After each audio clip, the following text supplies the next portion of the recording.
Seguinte, a Tchek fez um ano no dia 9 de setembro de 2020. Isso significa que no dia 9 de setembro de 2019, a gente iniciou, eu digo, no caso eu, né? Iniciou a jornada de tudo isso que você vê hoje por aí. Instagram, YouTube, cursos e mais um monte de coisa que fica inclusive no background da parada. Enfim, eu tô aqui hoje para iniciar meio que uma sériezinha que é #TchekFazUm, que eu vou contar aqui por meio de alguns vídeos como que a gente começou tudo isso, e quando eu digo a gente, por favor, entenda eu e você, como que a gente começou tudo isso e como que a gente chegou aonde a gente tá hoje e o que que a gente tem em visão pro futuro, beleza? Então nesse vídeo aqui, como você viu aí no título, eu vou falar um pouquinho da trajetória, não só minha, como também da Tchek, e aí a gente vai passar ano por ano falando um pouquinho sobre cada coisa, sobre cada experiência, sobre cada perrengue que eu passei na vida profissional, e aí você vai entender um pouco melhor de como eu cheguei até aqui. Seguinte, tudo começou em 2014,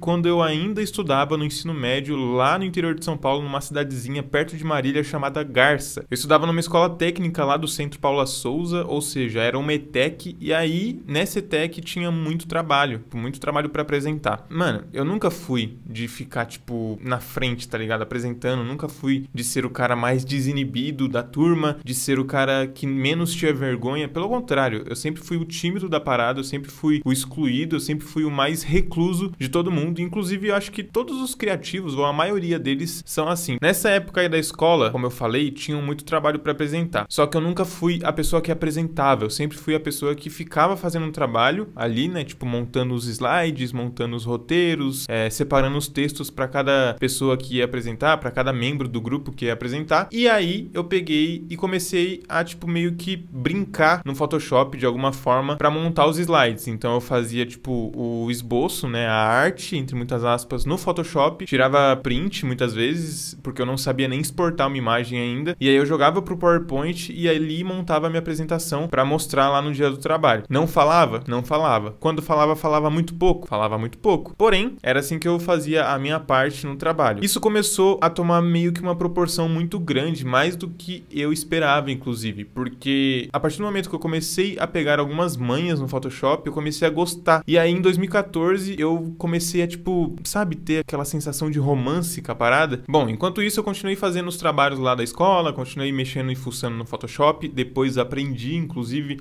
a exportar algumas imagens, a importar imagens e tudo mais. E aí, em paralelo a isso, eu sempre fui de consumir muito conteúdo. Só que uma coisa que eu sempre gostei muito, desde quando eu conheci, foi o YouTube. Não é à toa que, tipo, o YouTube em si, eu produzo conteúdo, de certa forma, desde 2006, 2007, por ali, com os meus amigos lá da cidade onde eu nasci, tá ligado? Na Baixada Santista, litoral de São Paulo. Mas enfim, isso daí é outra história, tem que voltar muito pra trás. Aí, eu sempre gostei muito do YouTube, sempre gostei de consumir muito conteúdo no YouTube, sempre gostei de assistir muitas pessoas no YouTube. No canal no YouTube tem uma capa, né, que fica, tipo, lá visível no canal, e aí eu comecei a fazer essas capas pros canais que eu tinha e que eu queria abrir. Então eu ia lá, tipo, criava um canal, criava o íconezinho e criava a capa. Aí eu tentava fazer vídeo, só que eu era muito tímido, não conseguia, aí o canal caía no esquecimento. Aí eu ia depois de um tempo, criava outro canal com outra temática, fazia o ícone, fazia a capa, aí eu não tinha coragem pra gravar os vídeos, também não tinha, tipo, muita técnica pra fazer vídeo, por exemplo, no Premiere, no After e tudo mais, e aí caía no esquecimento de novo. Isso foi acontecendo com muita frequência, e aí eu comecei a pegar gosto pela coisa, por fazer capa, né, pra canal do YouTube. Até que eu entrei nos grupos de Facebook de youtubers pequenos, youtubers grandes, youtubers medianos, e ali eu fui oferecendo meu trabalho, de graça, óbvio, mas eu fui oferecendo. Algumas pessoas, inclusive poucas pessoas, vieram me pedir capa pro canal, eu fiz, as pessoas de certa forma gostaram, não sei se gostaram porque era de graça ou se porque, sei lá, meu trabalho era um tanto quanto bom. Aí essas pessoas usavam, eu ficava todo feliz, mano, eu ficava muito feliz, porque eu entrava lá no canal da pessoa, eu pedia o link pra ela, né, ela me passava e eu ficava tipo, porra, minha capa tá aí, ó, a pessoa tá usando a minha capa. Então isso foi mexendo comigo pro lado positivo da coisa, de uma maneira muito especial. Enfim, terminei o ensino médio, migrei pra faculdade, que inclusive eu fiz faculdade de Direito, fiz 1 ano e meio de Direito, e ali na faculdade, essa coisa do Photoshop e outros programas programas, inclusive da Adobe, foi ficando mais frequente e mais forte na minha vida. Lá na faculdade eu ainda tinha que apresentar muito trabalho, só que os trabalhos eles precisavam ser muito mais bem feito, podemos dizer, com muito mais cautela e muito mais zelo. E aí eu comecei a aprender muito mais o Photoshop. Aí eu peguei e falei assim, mano, eu vou fazer os melhores trabalhos da sala.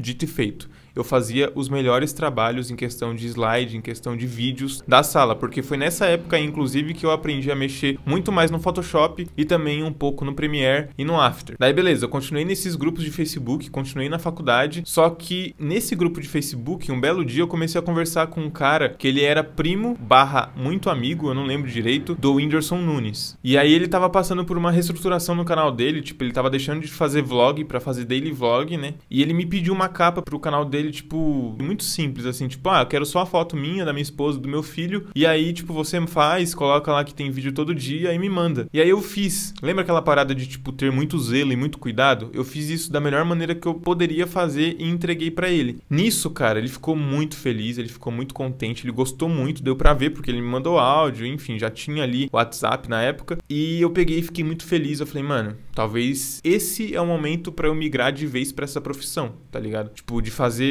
capa pra canal no YouTube e ganhar com isso. E ele pegou e falou assim, cara, eu tenho um primo aqui que ele tem um canal grande na época, tinha, sei lá, uns 200 mil inscritos, por aí. E ele precisa também de capa pro canal do YouTube dele, de algumas thumbnails lá e, tipo, coisas de show e tal. Por que você, tipo, não faz? A gente entra em contato aqui com ele, eu esquematizo de um lado, você esquematiza do outro, a gente começa a fazer. Eis que, na minha história, tem uma capa, eu tenho, né, uma capa do YouTube do Whindersson Nunes, do canal do YouTube dele. Eu tenho essa capa? Jamais. Eu perdi ela nos meus arquivos no meu antigo computador. Enfim, continuei na faculdade e tal, até que eu saí da faculdade e aí a minha vida começou a virar de ponta cabeça. Só pra colocar uma linha cronológica certinha aí nesse tempo, teve uma época que eu deixei de fazer essas coisas pra YouTube e pras pessoas que tinham canais no YouTube, porque de certa forma eu queria fazer aquilo, eu achava que dava bom, mas as poucas vezes que eu tentei cobrar por isso, eu nunca ganhei. Então, tipo, eu tentava cobrar R$5, R$10, as pessoas falavam que ia me pagar, eu acreditava e não recebia. Até porque também eu nem tinha como cobrar na época, tipo, eu era menor de idade e eu não sabia muitos meios e formas para,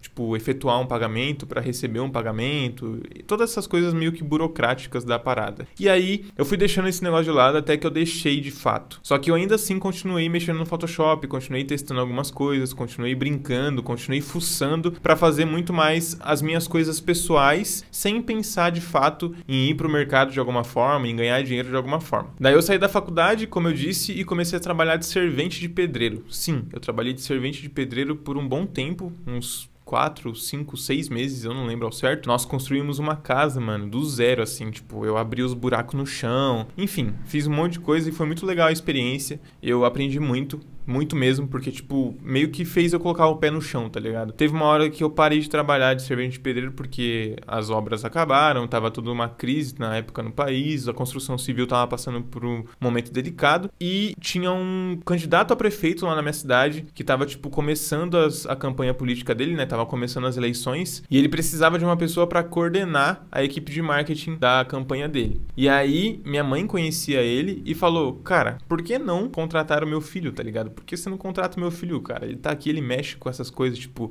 Ele trabalha no computador, ele mexe com o computador, então ele sabe. Acho que ele sabe. Daí esse candidato a prefeito foi na minha casa, a gente conversou, a gente trocou ideia, ele pegou e falou assim, vai lá amanhã no comitê, que era tipo um espaço onde ficava todas as pessoas que trabalhavam na campanha, e vamos lá conversar. Você vê, né, a inauguração de tudo. Se você quiser e se você meio que tiver vontade, tiver um pouco também de conhecimento, a gente conversa lá com outro gerente de campanha que tem lá, e aí a gente trabalha junto caso você feche, eu feche, enfim, a gente vê lá na hora. Eu falei, tá, beleza. Só que assim, na minha cabeça era tipo, sua mãe tá pedindo, vai lá, eu vou te dar um chá de cadeira lá, e depois eu vou falar pra você que não deu certo, vou falar pra sua mãe que não deu certo, e aí você vai embora, tá ligado? E aí eu peguei e fui, só que eu fui muito, tipo, desencorajado, tá ligado? Eu fui muito sem confiar na parada. Até que, quando acabou lá a reunião dos caras fortes da campanha, eles começaram a conversar com as pessoas que iam trabalhar, né? E esse candidato a prefeito me chamou de canto e explicou tudo como ele queria, o que ele queria fazer, quais eram as ideias dele e tudo mais. E nisso eu fui sentindo uma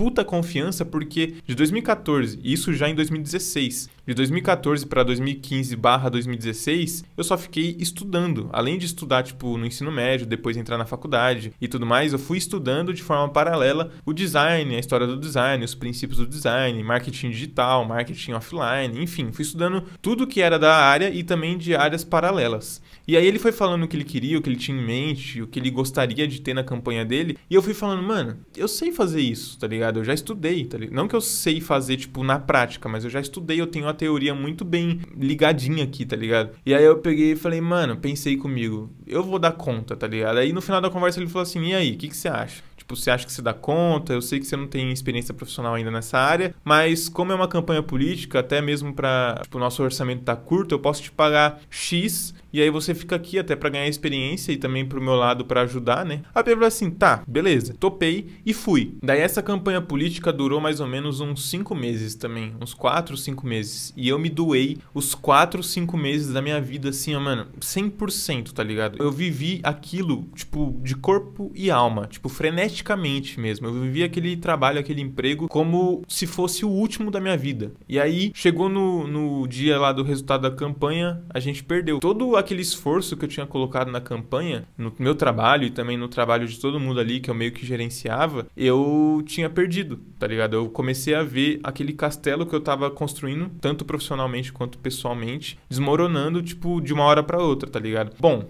a campanha acabou e aí no meio dessa campanha eu conheci muitas pessoas. Uma delas foi uma moça, uma mulher, né, na verdade, chamada Regina. E ela tinha alguns contatos com algumas empresas da cidade. E no meio desses contatos ela tinha um contato em específico que era de uma empresa que estava precisando de um designer depois das eleições. E aí ela pegou e me contactou, ela falou assim, ó, eu te indiquei pra uma empresa assim assada, porque eu vi o seu esforço, eu vi o tanto que você se doou, eu vi o seu bom trabalho e por isso que eu te indiquei pra essa empresa. Aí eu peguei e falei assim, mano, muito obrigado, você não sabe o quão feliz eu tô, porque a gente já tava começando a meio que voltar a trabalhar com as obras e tal, e eu tava começando a voltar a trabalhar com... E foi nessa empresa que eu aprendi muita coisa, tipo, muita coisa mesmo. Foi a minha primeira experiência de fato, assim, tipo, profissional, carteira assinada, como designer mesmo, tendo inclusive pessoas ao meu redor que também eram designers, que também tinham muita experiência na área.